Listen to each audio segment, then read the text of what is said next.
মোদের বিবেকে এই সরকার সুপার মোদের বিবেকে এই সরকার লেগেছে রক্তে আগুন লেগেছে টাকার কথা দিতে আমরা কেন রাজপথে টাকার কথা দিতে আমরা কেন রাজপথে টাকার কথা দিতে। আজকে আমাদের 6 জন প্রতিনিধি 6531 জনের মধ্য থেকে 6 জন প্রতিনিধি আজকে আমরা সচিবালয়ে যাই। আর আমাদেরকে সচিবালয়ে যাওয়ার জন্য হেল্প করেন আমাদের police DC Masud Alam sir. উনি যথেষ্ট হেল্প করেন এই বিষয়ে। তো আমাদের প্রতিনিধিদের নাম আপনাদের সামনে একটু বলি। সেটা হচ্ছে আমি জান্নাতুন নাইম, নোয়াখালী জেলা, শামীমা আক্তার নারায়ণগঞ্জ জেলা। আমাদের সাথে ছিলেন আমাদের আজিম ভাই, আমাদের সাথে আরও ছিলেন নওরিন আক্তার, পিয়াস তালুকদার, মালা ঘোষ। আমরা এই 6 জন ওখানে গিয়েছি। যাওয়ার পরে আমরা সচিব স্যারের সাথে দেখা করি। ওনার সাথে ওনার সাথে অনেকক্ষণ কথা বলি।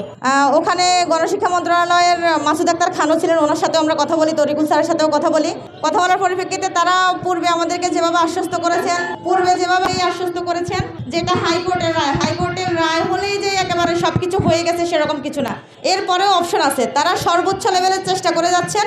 তারা সর্বোচ্চ লেভেলের চেষ্টা আগেও করেছেন, এখনও করেছেন। তারা আমাদেরকে এভাবে বলেছেন যে আমরা কিন্তু আপনাদের দিকে তাকিয়েছিলাম না, আমরা আমাদের মতো করে আপিল করে ফেলেছি।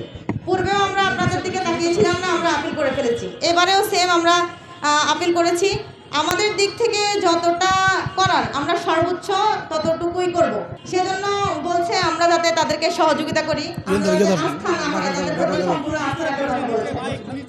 এরপরে আমরা যাই আমাদের উপদেষ্টা স্যারের কাছে, বিধানরঞ্জন রায় পোদ্দার। ওনার কাছে যাওয়ার পরিপ্রেক্ষিতে উনি স্পষ্টভাবে একটা কথা বলেছেন। যখন আমি ওনাকে প্রশ্ন করি, স্যার আপনি বলেছেন 6531 জন আপনার পরিবার, তো সেই পরিবার আজকে আবার আপনার শরণাপন্ন হলাম স্যার। 6531 জনের যে রায়টা হয়েছে সেটা আপনিও জানেন, আমরাও জানি। আমাদের এই রায়টা হাইকোর্ট কর্তৃক বাতিল করা হয়েছে স্যার। এই মুহূর্তে আমাদের বা আপনাদের কি করণীয়? উনি আমাকে স্পষ্টভাবে একটা কথা বলেছেন যে আমি পূর্বে আপনাদেরকে যেভাবে বলেছি 6531 জনের একজনকেও বাদ দেওয়া হবে না, সেমভাবে আমি এখনও আপনাদেরকে একই কথা বলবো, 6531 জনকে বাদ দেওয়া হবে না। তো স্যার যখন এই কথাটা বলেছেন, সেখানে আমি আবার নতুন করে স্যারকে কোনো কিছু তো বলতে পারি না, বা আমরা বলতে পারি না। শুধু স্যারকে এতটুকুই বলেছি, স্যার আপনার কাছে, আপনি আমাদের অভিভাবক, আপনার কাছে আমাদের একটাই রিকোয়েস্ট থাকবে লাস্ট, যে আইনি প্রক্রিয়াটা যাতে অতি দ্রুত সমাধান করা হয়। স্যার আমাদেরকে আশ্বস্ত করেছেন ওনাদের তরফ থেকে আইনি প্রক্রিয়া যাতে অতি দ্রুত সমাধান করা হয়, ওনারা সর্বোচ্চ চেষ্টা করবেন। আর আরেকটা বিষয় আমি আপনাদের কাছে বলি, সেটা হচ্ছে আমরা এখানে যে 6531 জন আছি, 6531 জনের প্রতিনিধি আছি আমরা, ঠিক আছে, কিন্তু এখানে 6531 জনকেই আমাদেরকে মাঠে অবস্থান করতে হবে, মাঠে থাকতে হবে। আমরা আমাদেরকে ওনারা আশ্বস্ত করেছেন, পূর্বেও আশ্বস্ত করেছেন, এখনও আশ্বস্ত করেছেন।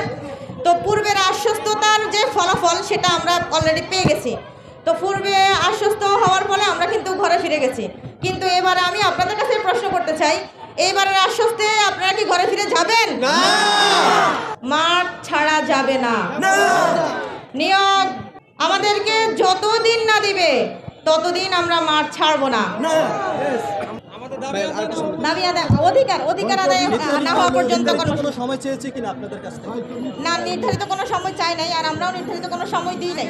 তবে নির্ধারিত সময় দেবো কি দেবো না সেটা আমাদের যে প্রতিনিধিগণ আছেন, আমরা তো মাত্র সচিবালয় থেকে আসছি, সচিবালয়ের কাছ থেকে মাত্র আসছি। আমরা সবাই মিলে বসবো, আমরা নিজেদের মতো করে একটা মিটিং করবো, তারপর আমরা কি করবো সেটা পরবর্তীতে জানিয়ে দেওয়া হবে।